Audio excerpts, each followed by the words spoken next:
Okey, Assalamualaikum warahmatullahi wabarakatuh. Pagi, syukur pada Allah Subhanahu Wa Taala sebab hari ini Allah bagi peluang dan kesihatan yang baik untuk saya berkongsi ilmu pada anda.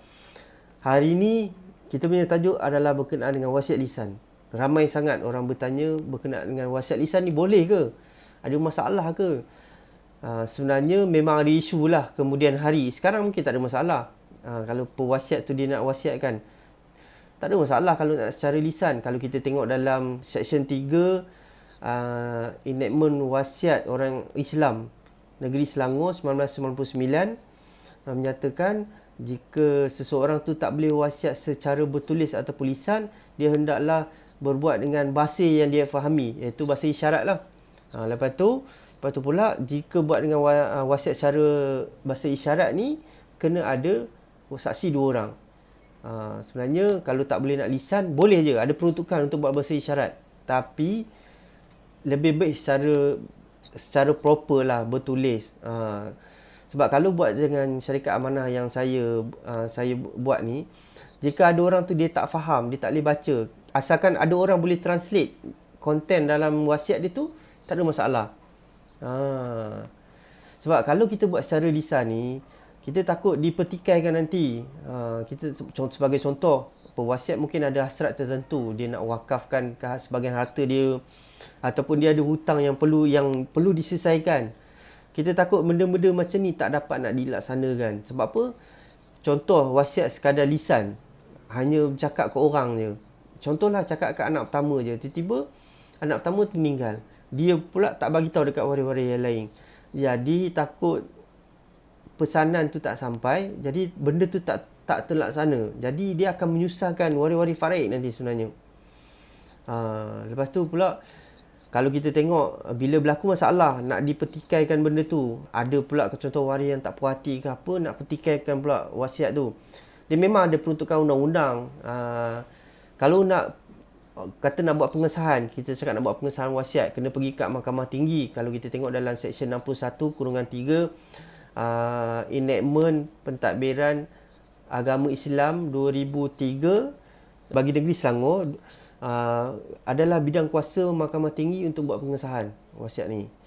Jadi itulah, bila kita tak buat proper, kita takut dia timbul macam-macam hal yang jadi menyusahkan waris. Sebab itulah memang saya sangat saran buat wasiat secara proper. Kadang-kadang ada orang hanya dia nak ambil mudah, ataupun dia terlampau nak jimat sangat lah, dia hanya buat surat seringkas je, nak bagi kat siapa-siapa, lepas tu dia pergi cop Pesuruhjaya Sumpah, bagi dia selesai.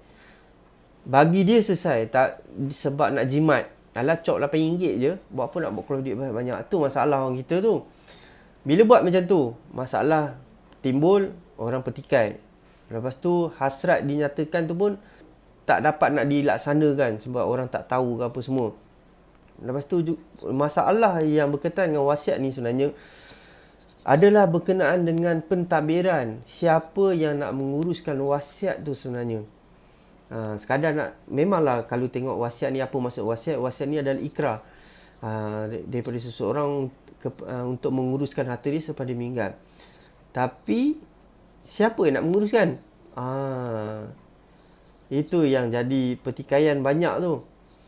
Kita tulis wasiat, syok sendiri. Kita tak dapat nasihat daripada yang pakar, daripada yang lebih tahu berkenaan dengan pengurusan harta ni.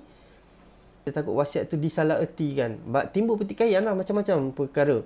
Sebagai contoh, kita buat wasiat secara tak adil, ataupun kita hasrat kita buat macam ni.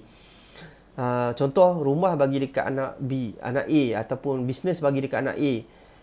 Bila barang kemas yang benda kecil-kecil ni bagi dekat anak B, anak perempuan, sebagai contoh. Jadi bila orang pun tak berapa faham berkenaan dengan wasiat ni, tak dijelaskan pula dengan yang sebenarnya, jadi kita takut yang B ni dapat sikit. Patutnya kalau ikut faraid mungkin tak adalah beza sangat.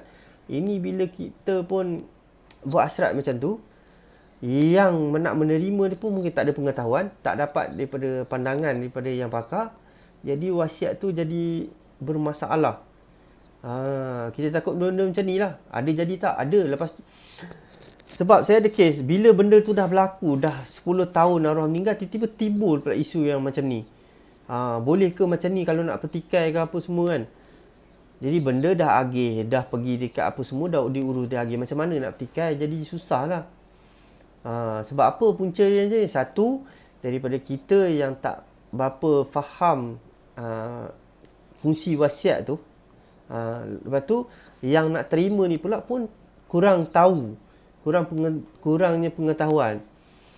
Jadi kita takut kita buat wasiat terinaya orang lain.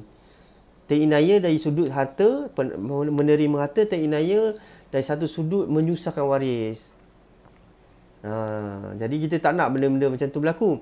Sebab itulah saya sarankan kita untuk menguruskan harta, buat wasiat dengan yang proper, buat dengan wasiat dengan syarikat amanah, supaya tak timbul masalah di kemudian hari.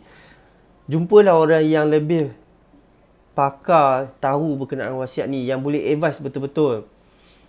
Kita pun janganlah sebab nak jimat duit sangat, jadi terlampau kedekut sangat. Jadi kita buat sehingga jadi macam itulah perkara yang tak sepatutnya. Jadi sepatutnya harta yang ditinggalkan ni diuruskan segera dan dimudahkan, tapi dia menjadi melambatkan pula dan menyusahkan waris. Salah siapa? Kita sama-sama fikir. Tak perlulah kita nak salahkan orang lain kan. Kita yang buat. Jadi sebab itulah saya sangat sarankan untuk anda menguruskan harta, buatlah wasiat secara dokumen. Biarlah dokumen tu proper daripada syarikat amanah, supaya tak timbul masalah-masalah yang sebenarnya saya dah kongsi pada anda. Benda ni memang kita pandang remeh sebab benda tu tak jadi kat kita. Sebab biasanya bahasa kasarnya kita belum mati lagi. Tapi bila kita dah tak ada, yang menyusahkan ni, yang terima beban tu adalah waris. Jadi kita nak ke kita ada aset, tak kisahlah walaupun sikit ke banyak ke, menguruskan harta tu betul-betul. Okey, sampai sini saja saya punya pesanan, saya punya perkongsian. Jadi mana yang belum kenal saya, nama saya Hanafi Idris. Jadi saya ni, kepakaran saya adalah untuk membantu anda di luar sana dalam merancang harta ni dengan menggunakan dokumen wasiat, hibah, tes pencarian, amanah ni, bagi nak memudahkan waris. Apa yang saya buat ni bagi nak memudahkan waris. Dan jika anda kata anda ada masalah berkenaan dengan harta pusaka yang tidak dapat diuruskan, ada masalah, saya cuba bantu insya-Allah. Apa-apa boleh hubungi saya. Okey, sampai di sini saja saya punya perkongsian. Assalamualaikum warahmatullahi wabarakatuh. Pagi.